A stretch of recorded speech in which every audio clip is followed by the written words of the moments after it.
Assalamualaikum warahmatullahi wabarakatuh. Teman-teman sekalian yang insya Allah dirahmati Allah, pada kali ini saya cuma ingin sedikit ngobrol tentang syumulitas daripada Islam. Syumulitas itu apa ya?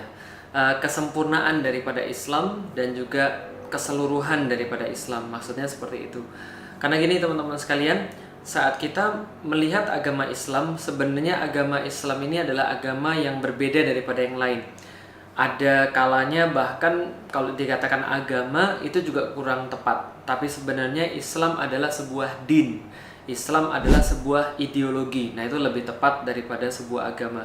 Karena kalau seandainya kita berbicara tentang agama, kebanyakan orang mengartikan bahwa agama itu hanya berbicara tentang masalah ritual, masalah ibadah keseharian, tapi tidak berbicara tentang masalah yang lebih besar lagi.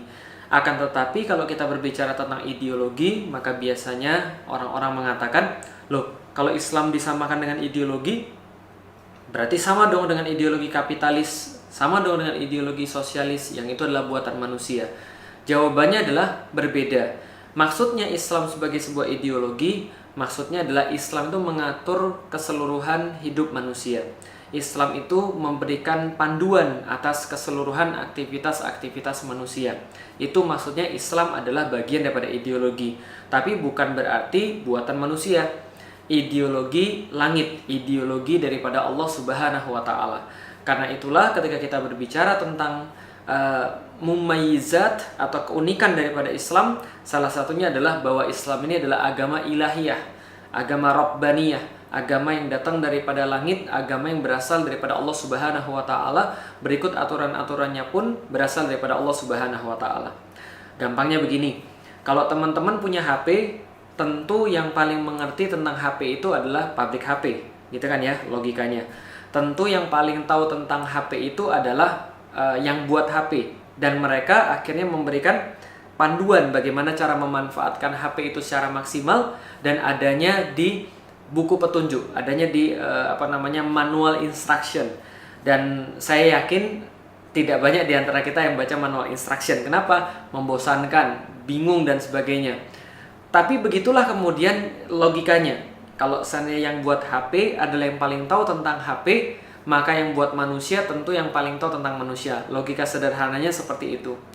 Maka ketika Allah Subhanahu wa Ta'ala menciptakan manusia, Dia menyertakan pula kepada manusia seperangkat aturan agar manusia ini bisa tetap berfungsi dengan sempurna, dan kalaupun rusak ada jalan baliknya, ada jalan untuk memperbaikinya.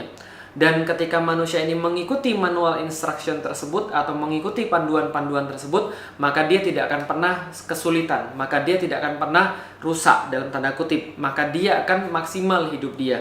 Ini yang disebut dengan syariat.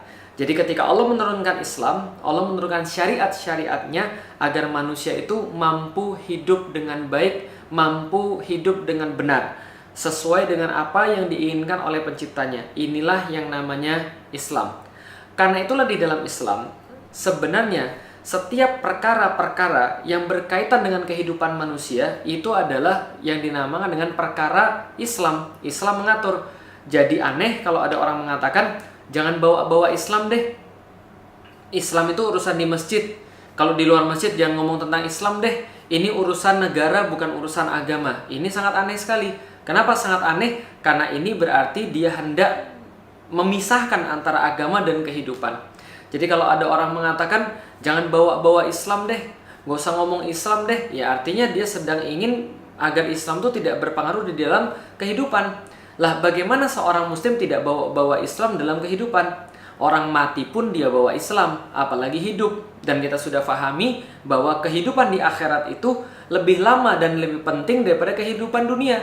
Walal akhiratu khairul laka minal ula, walal akhiratu khairu wa abqa. Sesungguhnya akhirat itu lebih baik daripada permulaan, daripada dunia. Artinya dunia ini hanya sementara, sementara akhirat itu selama-lamanya. Maka ketika kita mati pun kita membawa Islam, wala tamutunna illa wa antum muslimun. Apalagi di dunia, tentu kita akan lebih membawa Islam, tentu kita akan lebih memperhatikan Islam. Maka segala sesuatu di dunia ini yang berkaitan dengan aturan-aturan Allah terhadap manusia, yang terkait dengan perintah-perintah Allah terhadap manusia, semua adalah urusan agama. atau semua adalah urusan ideologi Islam ini. Singkatnya, segala sesuatu yang Allah perintahkan kepada manusia itu adalah urusan Islam. Termasuk di dalamnya memilih pemimpin. Ini juga urusan Islam.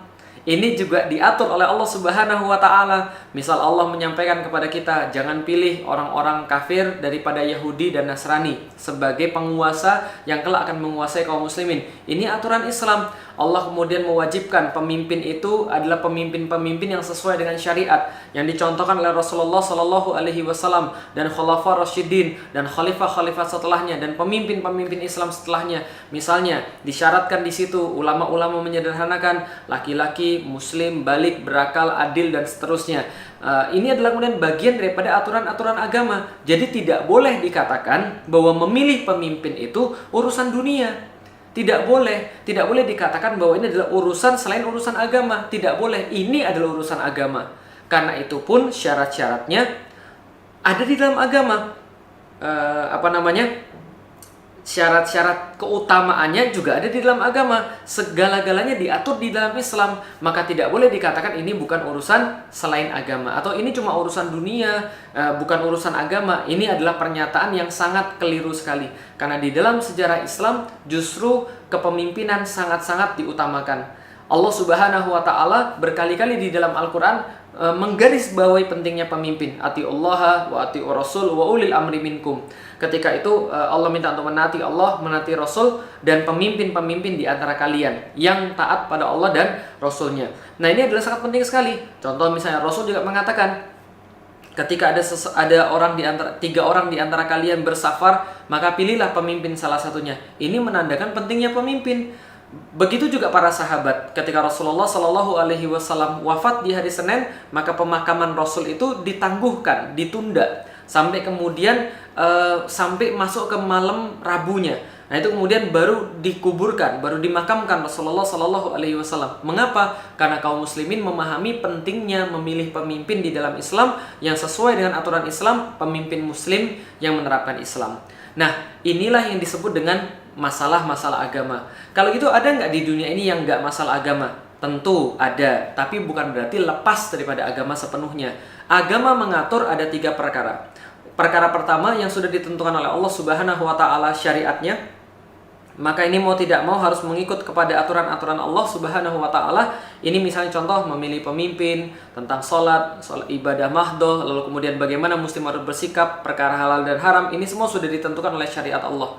Yang kedua, perkara-perkara yang memang menurut ahlinya. Nah, ini baru mendengarkan ahlinya. Jadi mendengarkan ahli seperti bangun rumah, lalu kemudian perlu arsitek, bangun rumah perlu teknik sipil. Nah, ini menurut pada ahlinya. Bagaimana caranya memanfaatkan air secara maksimal, bagaimana caranya melestarikan lingkungan secara maksimal, tanya pada ahlinya. Syariat memerintahkan kita untuk menurut pada ahlinya. Yang ketiga, ini berkaitan dengan perkara-perkara kesepakatan, indah dan jelek. Mana yang boleh, mana yang tidak boleh, tapi berkaitan dengan indah dan jelek. Misalnya contoh, mau pakai seragam apa, mau pilih ketua kelas seperti apa, mau pilih ketua yayasan seperti apa. Nah, ini adalah mufakat dan musyawarah. Nah, maka ini adalah masuk musyawarah dan mufakat, dan ini pun diperbolehkan oleh syariat. Jadi syariat mengatur semua, tapi memberikan yang pertama halal haram, halal dan haram, baik dan buruk, ini diberikan pada syariat, sudah ada syariatnya. Yang kedua, tentang perkara benar dan salah, ini diberikan kepada para ahli, karena para ahli paling mengetahui tentang perkara itu. Yang ketiga, tentang perkara indah dan jelek, ini diberikan kepada masyarakat secara umum dan boleh untuk dimusyawarahkan. Tapi tidak boleh musyawarah berkaitan dengan pertama dan kedua. Contoh, yang pertama, Jumatan nggak musyawarah, nggak boleh. Aurat sampai di mana? Musyawarah, nggak boleh, sudah ada syariatnya.